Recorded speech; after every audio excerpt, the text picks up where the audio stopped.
নমস্কার বন্ধুরা, কথক কৌশিকের গল্পের আসরে আপনাদের স্বাগত। আশা করি আপনারা সবাই সুস্থ আছেন। বন্ধুরা, আজ আপনারা শুনবেন সাহিত্যিক প্রেমাঙ্কুর আতর্থীর লেখা পূর্বজন্মের প্রিয়া।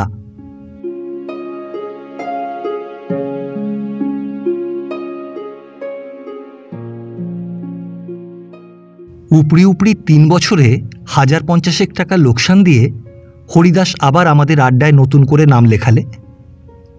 বছর 10 আগে সিন্দবাদের বণিক পুত্রের মতো হঠাৎ একদিন সে ব্যবসা সমুদ্রে তরণী ভাসিয়েছিল। তারপর লাভের পণ্য বোঝাই করে ফেরবার মুখে মাঝ সমুদ্রে নৌকো বানচাল হয়ে প্রায় ডুবুডুবু অবস্থায় কোনো রকমে বন্দরে ফিরে লক্ষ্মীর পায়ে গড় করে একদিন বেলা 10টার সময় সে আড্ডার দরজায় এসে দেখা দিলে। আমাদের আড্ডার অবস্থা যথা পূর্বং তথা পরং। কেবল 2-3টে অত্যন্ত পরিচিত স্থানের গুটি কয়েক লোক সরে গিয়েছে মাত্র।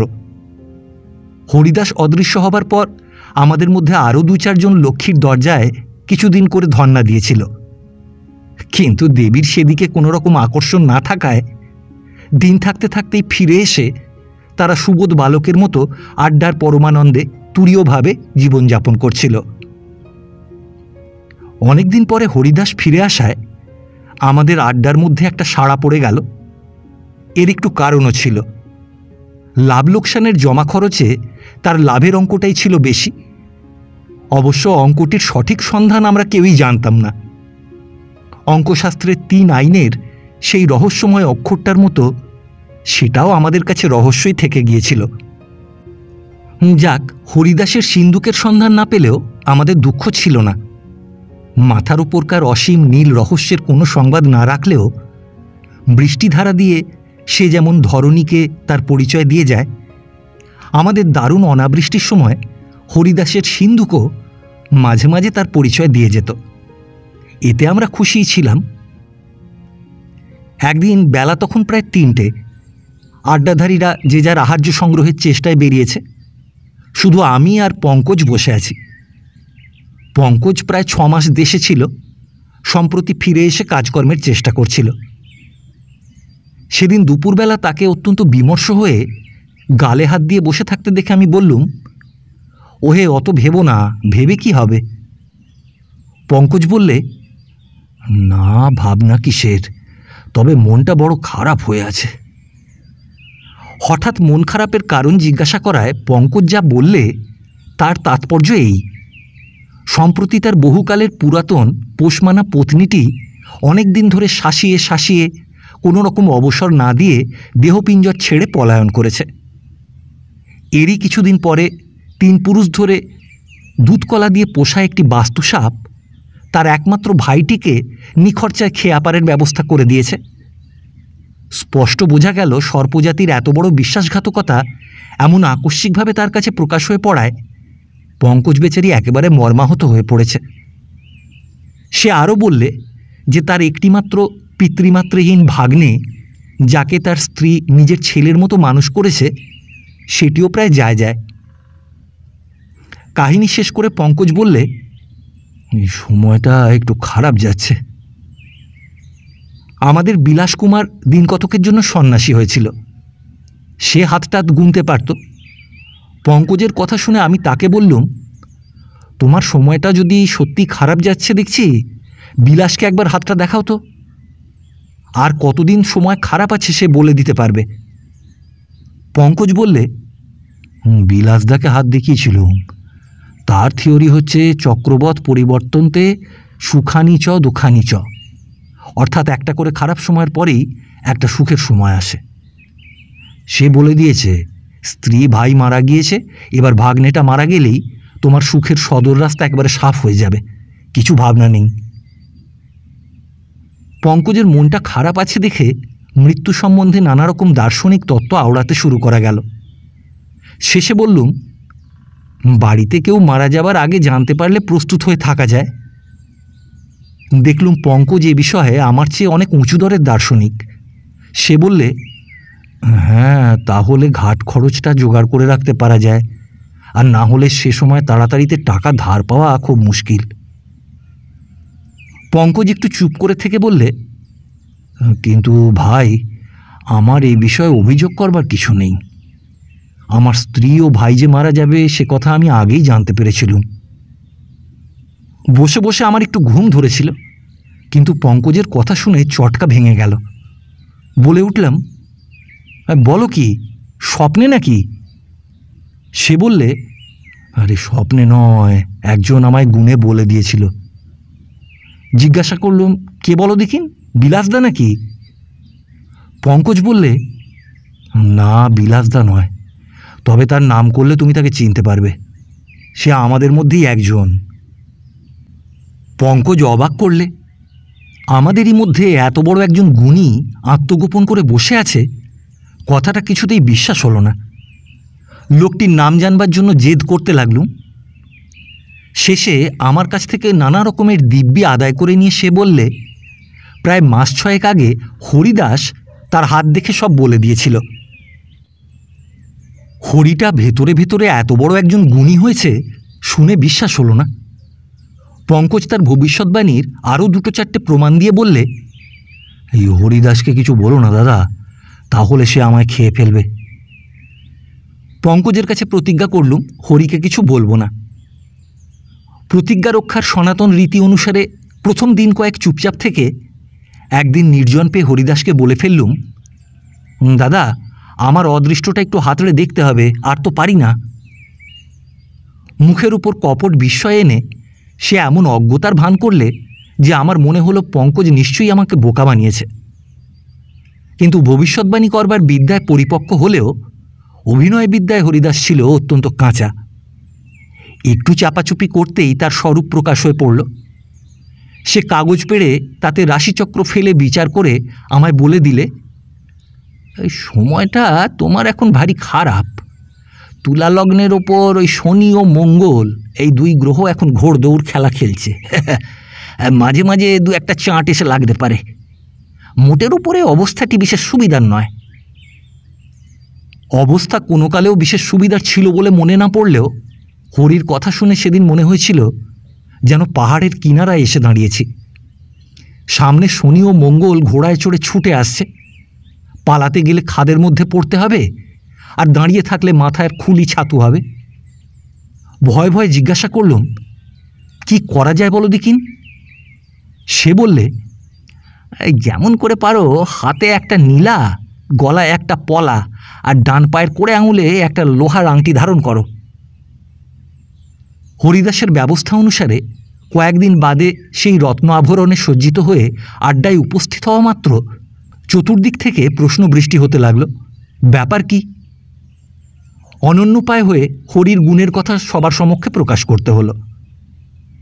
আমার কথা শুনে ভূপতি বললে, হ্যাঁ, আরে ছি ছি, শেষকালে তোমার এই অবনতি।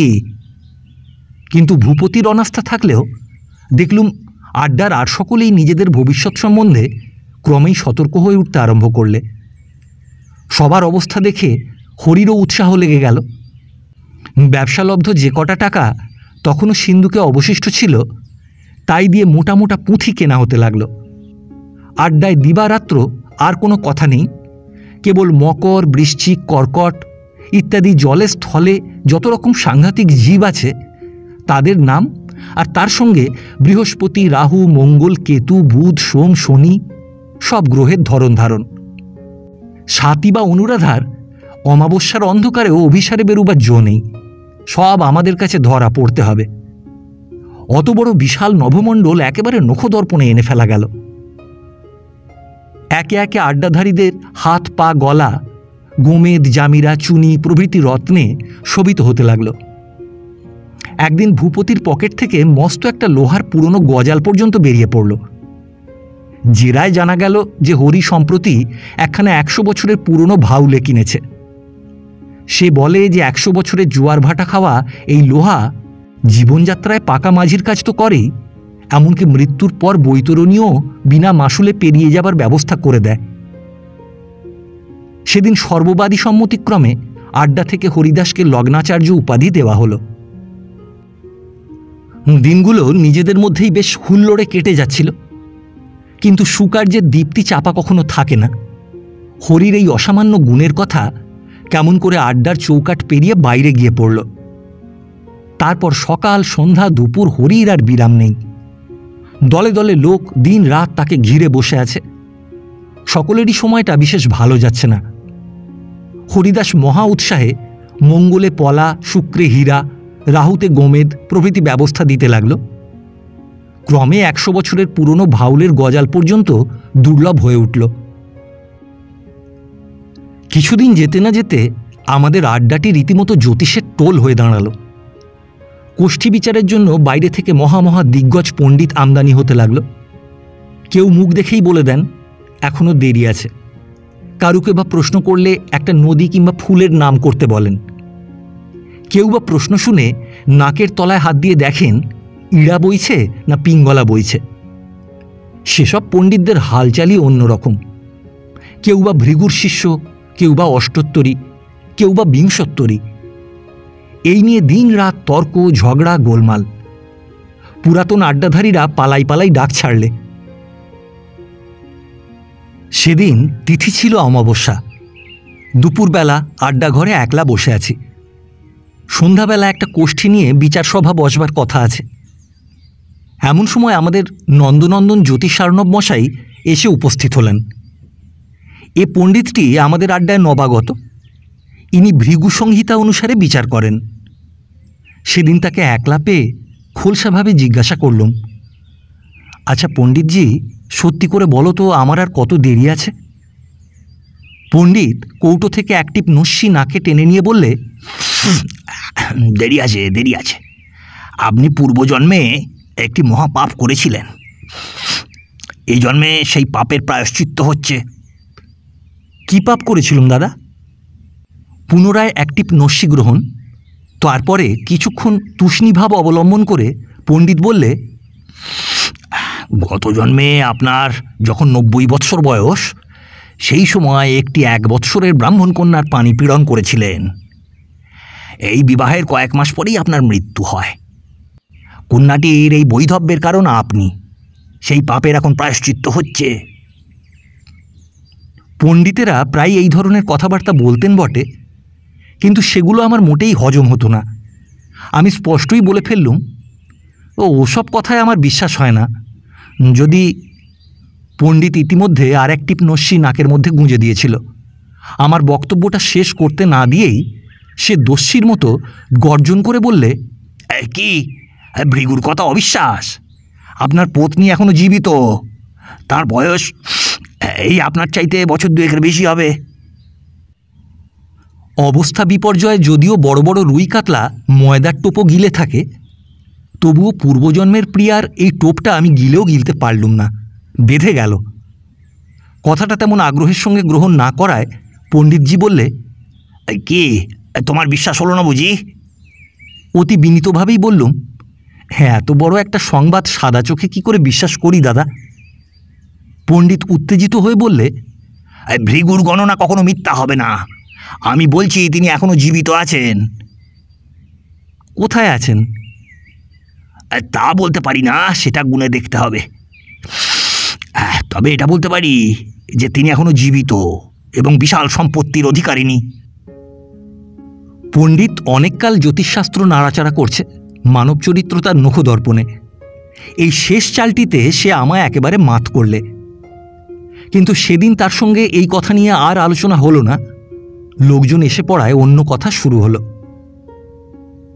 তারপরে 3 দিন ধরে শয়নে স্বপনে আমার পূর্বজন্মের প্রথম প্রিয়ার চিন্তা আমায় একেবারে পাগল করে তুললে।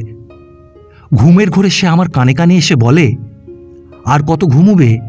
আমি যে আর থাকতে পারি না, এবার আমার যাবার সময় হলো। স্বপ্নে দেখি আমি যেন আমার পূর্বজন্মের প্রিয়ার সন্ধানে বেরিয়েছি। খুঁজতে খুঁজতে চলে গেছি ভারতের অন্য এক প্রান্তে। প্রিয়ার সঙ্গে দেখা হলো। আমার প্রাসাদের সোপানে তিনি দাঁড়িয়ে আছেন। আমি অবাক হয়ে দাঁড়িয়ে তার রূপরাশি দেখছি। শিপ্রা নদীর জলকল্লোল বাতাসে ভেসে আমার কানে এসে লাগছে। তার মধ্যে শত শত বিস্তৃত কাহিনীর ইতিহাস। প্রিয়ার হাতে বিজয়মালা। মরণযজ্ঞের অগ্নিপরীক্ষা পার হয়ে এসে আমি তার সম্মুখে জানু পেতে বসেছি। প্রিয়া হাসি মুখে আমার গলায় জয়মালা পরিয়ে দিলে।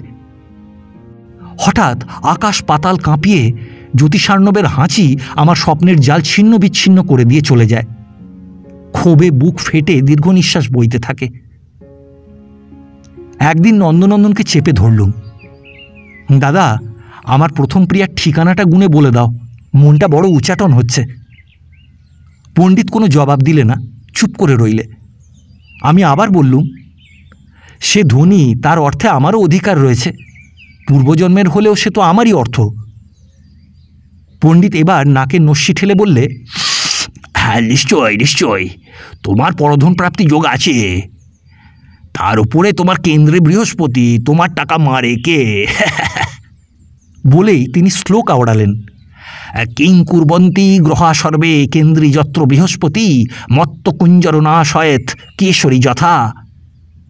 ব্যাস, ধনপ্রাপ্তি সম্বন্ধে সংস্কৃত সাক্ষী রয়েছে দেখে আমার যেটুকু সন্দেহ ছিল তাও চলে গেল। পণ্ডিতকে বললুম, ঠিকানাটা আমায় বলে দাও দাদা, তোমার দুঃসময় আমি এই উপকারের কথা ভুলব না। পণ্ডিত একটু গম্ভীরভাবে বললে, ঠিকানা জানতে হলে এখন কুলকুণ্ডলিনী যাগ করতে হবে, কিছু খরচ আছে। কত খরচ? পণ্ডিত ভেবেচিন্তে বললে, তা 50টি টাকার কম হবে না। ধনপ্রাপ্তির আগেই এতখানি ধন ক্ষয়ের চিন্তা আমার উৎসাহকে একটু খর্ব করে দিলে, কিন্তু আশাই শেষকালে জয়লাভ করল। 50টি টাকা জোগাড় করে পণ্ডিতকে দিয়ে বললুম, যা থাকে কপালে লাগাও তুমি কুলকুণ্ডলিনী। যজ্ঞের কথা যাতে গোপন থাকে সে বিষয়ে পণ্ডিতকে প্রস্তাব করতেই বুঝতে পারলুম যে এ সম্বন্ধে আমার চাইতে তার আগ্রহ অনেক বেশি। যা হোক, অমাবস্যা দেখে যাগ হলো। যজ্ঞক্ষেত্রে আমাকে যেতে হয়নি, পণ্ডিত নিজের দেশেই যজ্ঞ করতে লাগল। তার আশাপথ চেয়ে বসে থাকা ছাড়া এ যজ্ঞে আমার আর অন্য কোনো কাজ রইল না। দিন দুয়েক পরে নন্দনন্দন ফিরে এসে বললে, ব্যাস, সব ঠিক, ঠিকানা পাওয়া গিয়েছে, আর কোনো চিন্তা নেই। আগ্রহে আমার তালু শুকিয়ে উঠেছিল। জিজ্ঞাসা করলুম, কোথায়? এই শহরেই তো? পণ্ডিতজি এবার হাসতে হাসতে বললেন, তা বলছি না, আগে বলো অর্থপ্রাপ্তি হলে আমায় কত দেবে?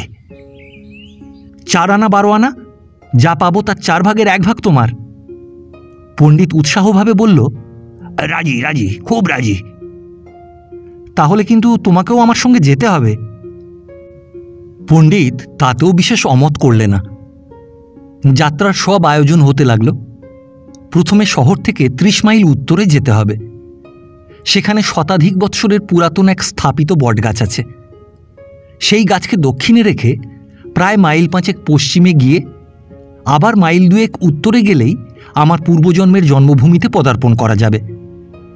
সেইখানে আমারই বাড়িতে আমার পূর্বজন্মের প্রিয়া সমারোহে বাস করছেন। পণ্ডিত ঠিক করলে আমাদের সন্ন্যাসীর বেশে বেরুতে হবে। উপলক্ষ নিয়ে হাঙ্গামা করে লক্ষ্যভ্রষ্ট হতে আমার বিশেষ আপত্তি ছিল, তাই পণ্ডিতের সব কথাতেই তখন আমি রাজি। যাত্রা সম্বন্ধে কিছুকাল গোপনে পরামর্শ চলবার পর একদিন অমাবস্যার অন্ধকারে অর্ধদেহ গৈরিক বসনে আবৃত করে দুজনে বেরিয়ে পড়া গেল। পণ্ডিতজির আদেশ অনুসারে আমি হলুম গুরু আর তিনি হলেন শিষ্য। সারা রাত্রি চলি, দিনের বেলায় গ্রামে ডেরা ডান্ডা ফেলে বসি। কাছে সামান্য কিছু অর্থ ছিল, তাছাড়া পণ্ডিতের সংস্কৃত শ্লোকের বন্যায় গৃহস্থের ভাণ্ডার থেকে চাল ডাল ঘি ভেসে এসে আমাদের চরণমূলে আশ্রয় লাভ করতে লাগল। যাত্রা শুভই ছিল। পণ্ডিত গণনা অনুসারে পথ চিনে চলতে লাগল। প্রায় 8-10 দিন পরে একদিন গভীর রাতে এক গ্রামে একটি প্রকাণ্ড পুষ্করিণীর ধারে দাঁড়িয়ে সে অঙ্ক কষে দেখলে যে ঠিক স্থানে আমরা পৌঁছেছি। এইখানে আমাদের আস্তানা করতে হবে। নন্দনন্দন আমায় উপদেশ দিলে সমস্ত দিন ধুনির সামনে চোখ বুজিয়ে আসন পিঁড়ি হয়ে বসে থাকতে হবে, বাকি যা কাজ সেই করবে। রাতারাতি এদিক ওদিক থেকে শুকনো কাঠ সংগ্রহ করে সে ধুনি জ্বালিয়ে দিল। ভোর হতে না হতে আমি আগুনের সামনে আসন নিয়ে বসলুম।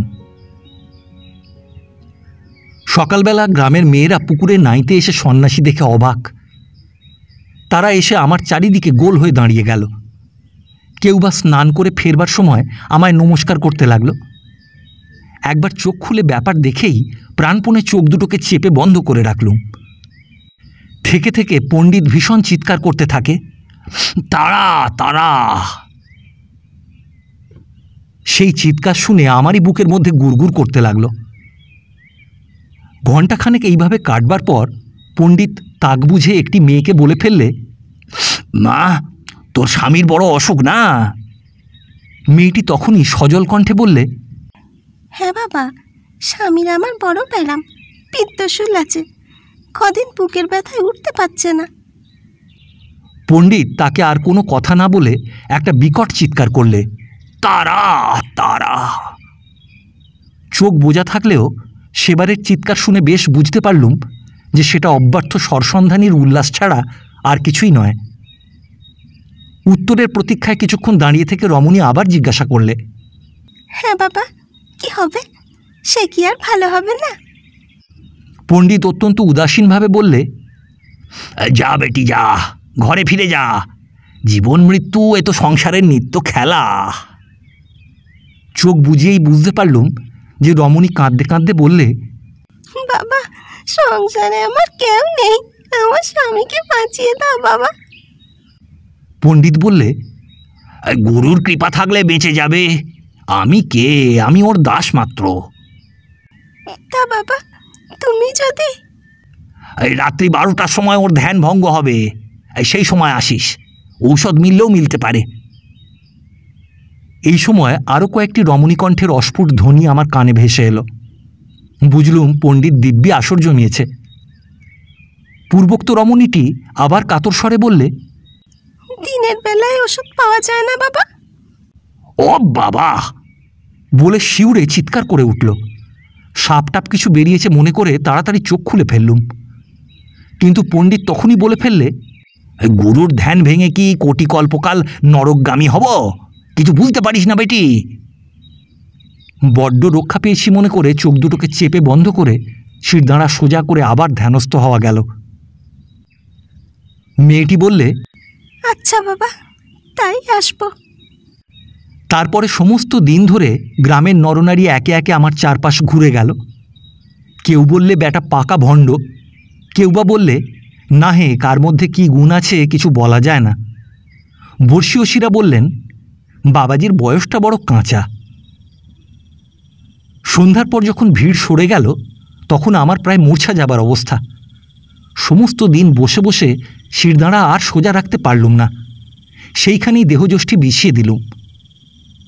পণ্ডিত প্রায় 2 ঘন্টা ধরে সর্বাঙ্গে তেল মালিশ করে দিয়ে আমায় চাঙ্গা করে তুলে বললে, ওরকম করলে চলবে না, একটু শক্ত হতে হবে। আজ রাত্রে একজন চরণামৃত নিতে আসবে তার স্বামীর আরোগ্যের জন্যে। এইটা যদি লেগে যায় তো ব্যাস, আর দেখতে হবে না। প্রায় সমস্ত দিন ও অর্ধেক রাত্রির পর পণ্ডিতের হাতের তৈরি খিচুড়ি খেয়ে একটু আরাম করে বসলুম। পণ্ডিতের কিন্তু কোনো বিরাম নেই। সে খেয়ে উঠেই আসন পিঁড়ি হয়ে বসে চিৎকার করে মোহাম্মদগড় আওড়াতে লাগল, কা তব কান্তা। এমন সময় সেই অভাগ্যের কান্তা আরও 2-3টি রমণীকে সঙ্গে করে নিয়ে আমাকে প্রণাম করে একটু দূরে গিয়ে বসল। পণ্ডিতের শিক্ষা মতো আমি শিষ্যের উদ্দেশ্যে বললুম, মা লক্ষ্মীরা বড় ভক্তিমতী, এই রাতে সাধু দর্শন করতে এসেছে।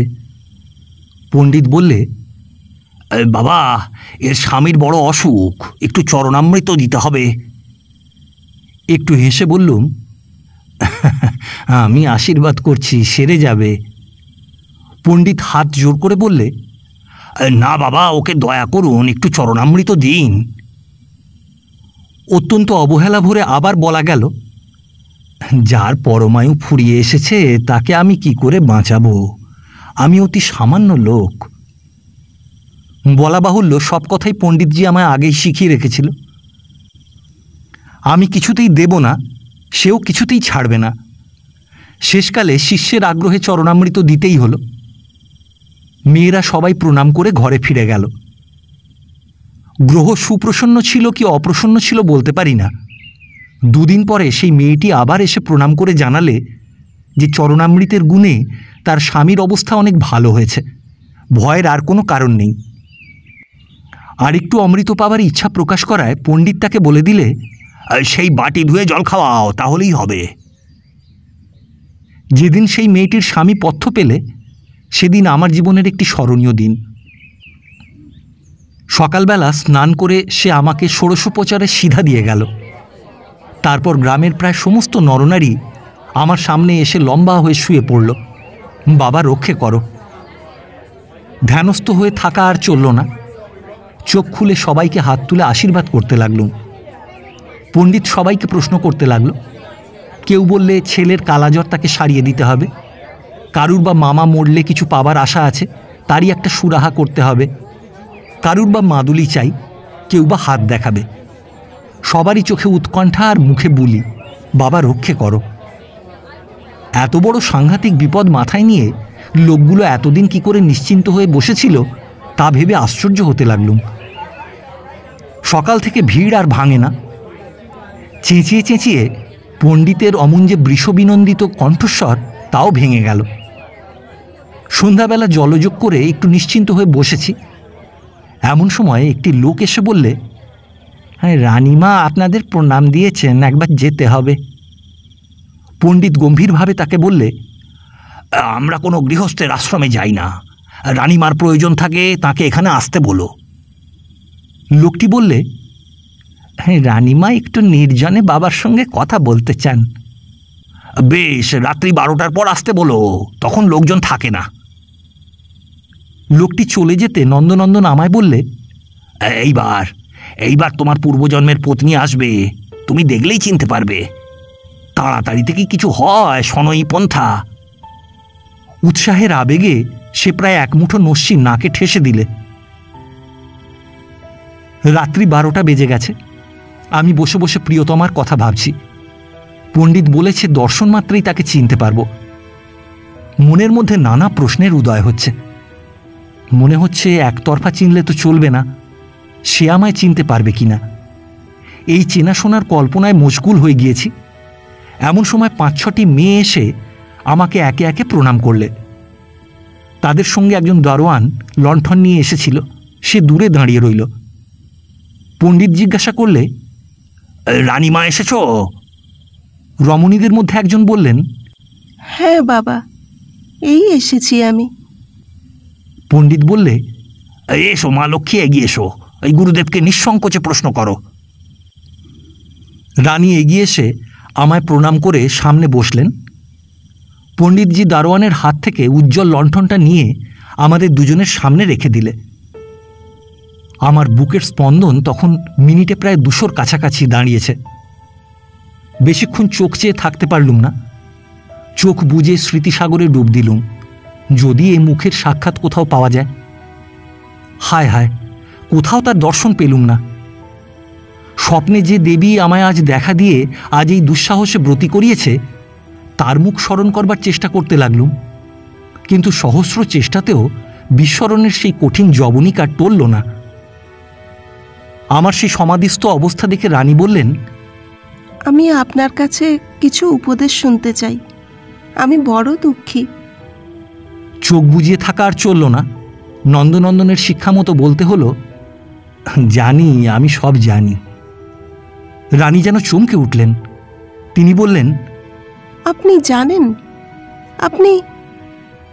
জ্যোতিষার্ণব তার মুখের কথা কেড়ে নিয়ে বললে, কিচ্ছু সংকোচ করো না, ওকে জীবনের সব কথা খুলে বলো। ওর কৃপা হলে তোমার সমস্ত সন্তাপ চলে যাবে। রানী আর একবার নিজেকে বেশ করে গুছিয়ে নিয়ে বসে বললে, এ দুঃখিনীর জীবন কাহিনী বড় রহস্যময়। আপনি কি দয়া করে শুনবেন? আমি বললুম, শুনব বই কি, বলো তুমি। রানী একবার এদিক ওদিক চেয়ে বললেন, আমি অতি দরিদ্র ব্রাহ্মণের কন্যা ছিলাম, কিন্তু দরিদ্র হলেও 3 ছেলের পর মেয়ে হওয়ায় আমার বাবা যেন হাতে স্বর্গ পেয়েছিলেন। তিনি জ্যোতিষশাস্ত্র জানতেন। নিজের কোষ্ঠী বিচার করে তিনি জানতে পেরেছিলেন যে মেয়ে থেকে তার অবস্থার উন্নতি হবে। কিন্তু তার এই আনন্দ বেশি দিন স্থায়ী হলো না, কারণ আমার কোষ্ঠী বিচার করে তিনি জানতে পারলেন যে আমার অদৃষ্টে আছে চিরবৈধব্য। অদৃষ্টের এই লিখনকে ফাঁকি দেবার জন্য তিনি চিন্তা করে আমার বৈধব্যযোগ খণ্ডাবার এক উপায় আবিষ্কার করলেন। জ্যোতিষশাস্ত্র আলোচনা ও তার আনুষঙ্গিক ক্রিয়াকলাপের জন্য তার অনেক ধনী শিষ্য ছিল। এই শিষ্যদের মধ্যে একজন অতি বৃদ্ধের সঙ্গে পরামর্শ করে গোপনে তার সঙ্গে আমার বিবাহ দিলেন।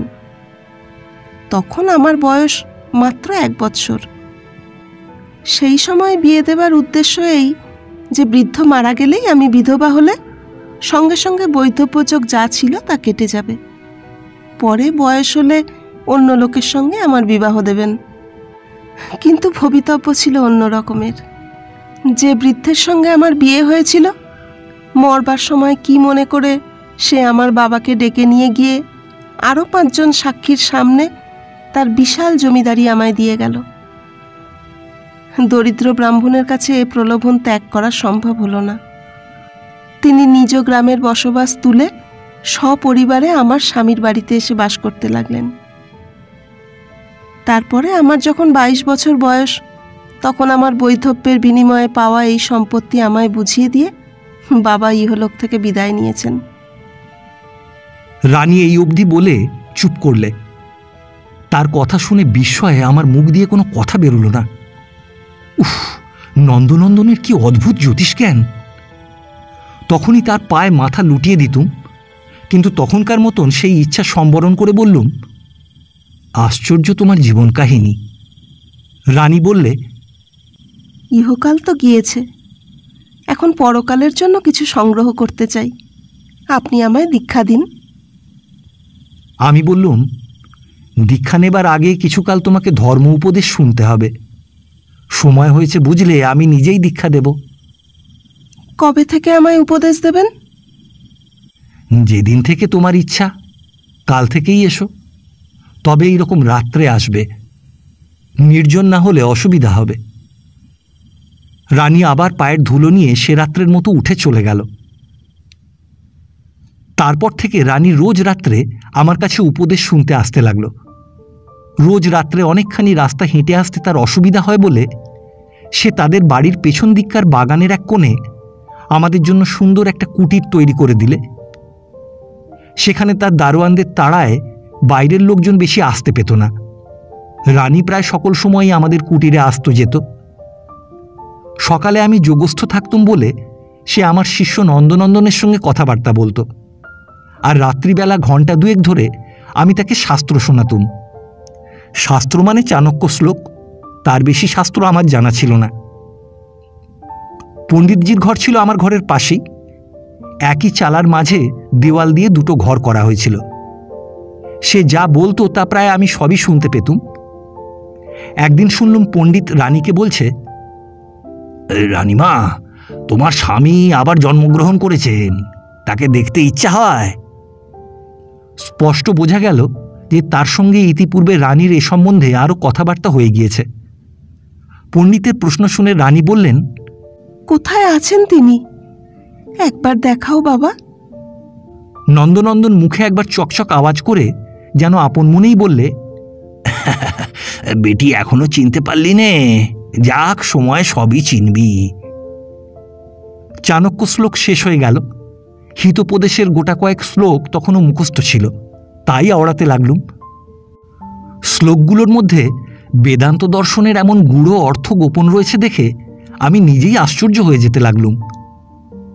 সংস্কৃত শ্লোক আওড়াবার ধরন ধারণ দেখে আমার প্রতি রানীর ভক্তির মাত্রা দিনে দিনে বেড়ে উঠতে লাগল। ওদিকে জ্যোতিষার্ণব প্রত্যহ সকালে 2 ঘণ্টা তার গুরুর গুণ বর্ণনা করে রানীর মনটা আমার ব্যাখ্যা উপলব্ধি করবার মতন তৈরি করে রাখে। এই রকমের দিন কাটছে। এমন সময় একদিন পণ্ডিতকে বললুম, ওহে, আসল কাজের কি হলো? এই অবস্থায় আর কতদিন কাটাতে হবে? পণ্ডিত বললে, এই আর কটা দিন সবুর করো, এখন ব্যস্ত হও না, তীরে এসে তরি ডুবিও না। আরও কিছুদিন কেটে গেল। তারপর একদিন নন্দনন্দনের শিক্ষা মতো রানীকে বললুম, দেখো, তুমি কাশীতে একটি বাবার ও একটি মায়ের মন্দির প্রতিষ্ঠা করো, উপযুক্ত সেবায়েত নিযুক্ত করো, তোমার পরকালে সদ্গতি হবে। রানী যেন আমার মুখে এই পরামর্শটি পাবার জন্য অপেক্ষা করছিল। সে বললে, আপনি যদি সেবার ভার নেন তাহলে আমি টাকা দিতে পারি। আমি আর কাকেই বা চিনি, বিশ্বাসই বা করি কাকে? আমি বললুম, আমি সন্ন্যাসী মানুষ, আজ এখানে আছি তো কাল সেখানে, ওসব টাকা কড়ির ভার আমি নিতে পারবো না। রানী বললে, টাকা কড়ির হিসাব আপনার শিষ্য দেখবে, আপনি খালি তাদের খাটাবেন আর বাবা মার সেবা করবেন। আমি এ দায়িত্ব নিজের কাঁধে নিতে পারবো না বলে তখনকার মতন রানীকে বিদায় করলুম। কিন্তু শেষকালে সে কিছুতেই ছাড়লে না। হ্যাঁ না করতে করতে নেহাত অনিচ্ছা সত্ত্বেও রাজি হতে হলো। পরদিন থেকে আমরা তিনজনে মিলে মন্দির নির্মাণের খরচ ও অন্যান্য বিষয়ের হিসাবপত্র শুরু করলুম। অনেক পরামর্শের পর স্থির হলো মন্দির তৈরির জন্য লক্ষ টাকা খরচ হবে। রানী এই লক্ষ টাকার কোম্পানির কাগজ আমার নামে লিখে দেবে। আমি টাকা নিয়ে কাশীতে গিয়ে মন্দির স্থাপন করব। তারপর ঠাকুর প্রতিষ্ঠা হয়ে গেলে তাঁদের খরচের জন্য সে একখানা তালুক লিখে দেবে। সেদিন রাত্রে আনন্দের আতিশয্যে আমাদের ঘুমই হলো না। ঠিক হলো মন্দির তৈরির টাকা থেকে বেশ 2 পয়সা থাকবে, তার উপর সেবায়েতের টাকা আছে। যাক, ভবিষ্যৎ জীবনটা নিরুদ্বেগে কাটবার এতদিনে একটা সুবিধা লাগলো। পরদিন রানী এসে বলল, মন্দির প্রতিষ্ঠা ও আনুষঙ্গিক ব্যয়ের কথা শুনে তার ভাইয়েরা ভয়ানক খাপ্পা হয়ে উঠেছে। কথাটা শুনে একেবারে 10 হাত মাটির নিচে বসে গেলুম। পণ্ডিত প্রশ্ন করলে, বিষয় আশয় কি ভাইদের নামে লিখে দিয়েছ নাকি? না, তা দিইনি, কিন্তু তারা সব দেখাশোনা করে, টাকাটা তারাই তুলবে কিনা। আমাদের মুখের ভাব দেখে রানী আশ্বাস দেবার জন্য বললে, কিন্তু তা হলেও আমি টাকা দেবই। টাকা হাতে এসে ফসকে যায় দেখে দমে গেলুম। পণ্ডিত বললে, টাকা আসবেই আসবে। দেখো না, এমন একটা ক্রিয়া করব যে ভাইয়েরা 1 লাখের জায়গায় 2 লাখ এনে হাজির করবে। পণ্ডিত এক অমাবস্যা দেখে খুব সমারোহ করে কি একটা যজ্ঞ করলে, কিন্তু সেবার সে নিশ্চয়ই গুনতে ভুল করেছিল, কারণ সে ক্রিয়া রানীর ভাইদের মনে কোনো ক্রিয়াই করতে পারল না। রানীও ক্রমে নিরাশ হয়ে পড়তে লাগল। সে বললে, আমি বিষয়ের মালিক হলেও ভাইরা সব দেখে শোনে বলে গ্রাম শুদ্ধ লোক তাদের অনুগত। গ্রামের সবাই আমার এই সৎকার্যে বাধা দিচ্ছে। রানী আরও বললে, ভাইয়েরা বলেছে যে যদি তাদের অমতে টাকা দেওয়া হয় তবে সন্ন্যাসীকে তারা দেখে নেবে। সেই দিন রাতেই পণ্ডিতকে বললুম, আর নয় দাদা, এই বেলা সরে পড়ি এসো, নইলে বরাতে দুঃখ আছে। এই বয়সে অনাহার যদি বা 2-1 দিন সয়, লাঠি সহ্য হবে না, সে কথা আগে থাকতে বলে রাখছি। পণ্ডিত হুঙ্কার ছেড়ে বললে, কি আমাদের মারবে? দেখি না কত বড় মারণবাজ তারা, বান মেরে সব ঠান্ডা করে দেব না। নন্দনন্দন আমার কথা না শুনে রানীকে সৎ কাজে উৎসাহ দিয়ে যেতে লাগল। শেষে রানী একদিন আমাকে বললেন, শিগগির একটা তালুক থেকে 1030 টাকা আসবার কথা আছে। টাকার সিন্দুকের চাবি থাকে আমার কাছে, সেই টাকা আপনাকে এনে দেব। এমনি করে 2-3 বারে লাখ টাকা পুড়িয়ে দেব। পণ্ডিতের সঙ্গে পরামর্শ করে ঠিক হলো, লাখ টাকা যখন পাওয়া গেল না, তখন আপাতত 30,000এই সন্তুষ্ট থাকতে হবে। সে বললে, এই টাকা নিয়ে তুমি কাশী গিয়ে জমি কেনবার ব্যবস্থা করো, আমি এখানে থেকে বাকি টাকার তাগাদা করি। সে আমাকে ভরসা দিয়ে বললে, আরে তোমার কোনো ভয় নেই, আমি আছি, টাকা না নিয়ে 1 পাও নড়ছি না। সেই সাব্যস্ত হলো, পণ্ডিত থাকবে আর আমি যাব। সে রোজই রানীকে তাগাদা দিতে লাগলো। কই গো মা লক্ষ্মী, টাকার কত দূর কি হলো? রানী রোজই আশ্বাস দেয়, এইবারে আসবে বাবা। সেদিন সন্ধ্যার সময় আমার ঘরের মধ্যে তখনও প্রদীপ জ্বালানো হয়নি। আমিও পণ্ডিত অন্ধকারে বসে ভবিষ্যতের পরামর্শ করছি। এমন সময় ধীরে ধীরে রানী সেখানে এসে উপস্থিত হলো। পণ্ডিত উঠে বাতি জ্বালতে গেল। আমি বললুম, এসো রানী, আজ সমস্ত দিন বড় ব্যস্ত ছিলে বুঝি? রানী আমার কথার কোনো জবাব না দিয়ে একেবারে পা দুটো জড়িয়ে ধরলে। আমি তার মাথায় হাত বুলোতে বুলোতে বললুম, কি হয়েছে, এত কান্না কিসের? আমেদপুরের নায়েব 30,000 টাকা খাজনা পাঠিয়েছিল। পথে ডাকাতরা সে টাকা লুটে নিয়েছে।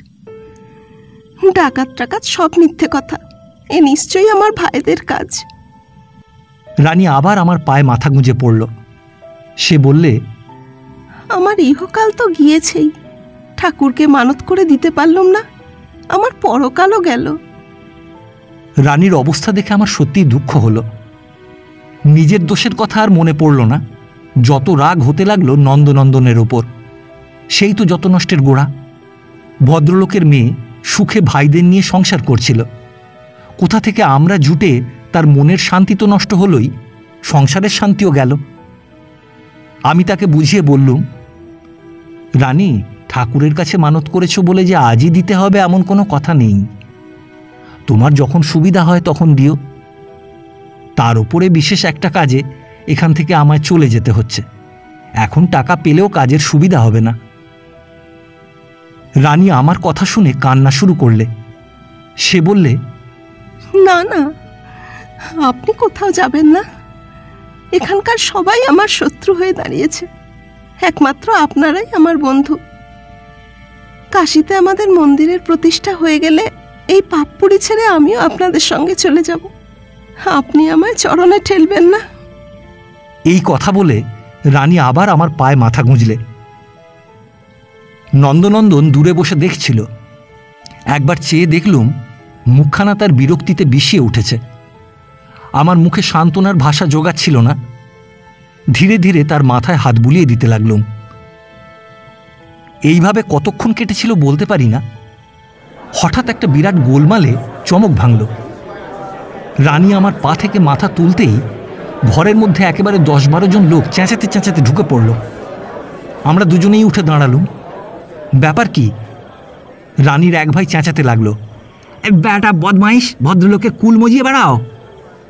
আর এক ভাই বলে উঠল, জবে থেকে ব্যাটা ঢুকেছে সংসারটা একেবারে লন্ডভন্ড করে খাচ্ছে। বাইরে যারা দাঁড়িয়েছিল তারা চিৎকার করতে লাগলো, মারো মারো মারো মারো। আমি যে কি করব ঠিক করতে পারলুম না। ততক্ষণে আমায় ঘিরে কতগুলো লোক দাঁড়িয়ে গিয়েছে। রানী আমার কাছ থেকে হাত কয়েক দূরে দাঁড়িয়েছিল। আমার দিকে কিছুক্ষণ মিনতিপূর্ণ দৃষ্টিতে চেয়ে থেকে সে ঘুরে মাটিতে পড়ে গেল। রানীকে ওইভাবে মূর্ছিত হয়ে পড়তে দেখে লোকগুলো যেন আরও ক্ষেপে উঠল। চারিদিকে ভীষণ চেঁচামেচি শুরু হলো, জল নিয়ে এসো, হাওয়া করো, জায়গা ছাড়ো। আমি যে কি করব কিছু ঠিক করতে না পেরে সেই অবসরে চিমটেটা মাটি থেকে তুলে নিলুম। একজন চেঁচিয়ে উঠল, আগে চেলা ব্যাটাকে মারো, সেটাই আসল বদমাইশ। সবাই মিলে চেলার অনুসন্ধান করতে লাগলো, কিন্তু কোথায় সে? চেলা যে গুরুর চেয়ে কত বেশি ওস্তাদ সে খবর তো আর তারা জানে না। পণ্ডিতকে না পেয়ে তারা আবার আমায় আক্রমণ করলে। এতক্ষণ তারা আমায় কিছু বলেনি, কিন্তু এবার তাদের কথাবার্তা শুনে মনে হতে লাগলো 2-1 ঘা না দিয়ে বোধহয় ছাড়বে না। সাবধান হতে না হতে একগাছা লাঠি পেছন থেকে ধাঁ করে আমার বাঁ কাঁধে এসে পড়ল। বাল্যকাল থেকে লাঠির সঙ্গে সম্পর্কটা আমার খুব ঘনিষ্ঠ হলেও সেদিন সে আমায় কর্তব্য নির্ধারণের পথ যত সহজে চিনিয়ে দিলে এমন আর কোনোদিন দেয়নি। কোনো চিন্তা না করে চিমটে ঘোরাতে ঘোরাতে সামনের দরজা দিয়ে বাগানের মধ্যে লাফিয়ে পড়লুম। 2-4 জন লোক তেড়ে এসেছিল, কিন্তু ইতিমধ্যে চিমটের তামাচায় একজন ধরাশায়ী হতেই তারা দাঁড়িয়ে গেল। তারপরে আদার পাদার পগার ডোবা পেরিয়ে কাঁটা নোটে, শেয়াল কাঁটা, বাবলা কাঁটায় সর্বাঙ্গ ক্ষতবিক্ষত করে নিরাপদ স্থানে গিয়ে আত্মরক্ষা করা গেল। তারপরে প্রায় 10-12 দিন পদব্রজে ঘুরে ঘুরে শহরে ফিরে এলুম।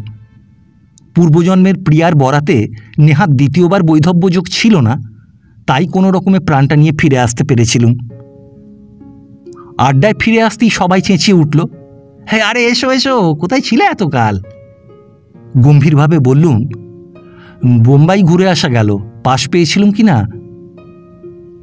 আবার একদিন নির্জন পেয়ে হরিদাসকে সব কথা খুলে বললুম। সে বলে সর্বনাশ করেছিলে কি? এখন তোমার রন্ধ্রে গত শনি, এখন এসব করতে আছে? সে বললে, পণ্ডিত কোথায়? আমি বললুম, সে বেচারির সেই থেকে আর দেখা পাইনি। আমার জন্য সে অনেক কষ্ট সহ্য করেছে, টাকাও পেলে না, কষ্টেরও এক শেষ। হরিদাস হেসে বললে, খেপেছ তুমি? সে নিশ্চয়ই তার 4 আনা অংশ আদায় করে নিয়ে গেছে। পণ্ডিতে আর মূর্খে তফাৎ ওইখানেই।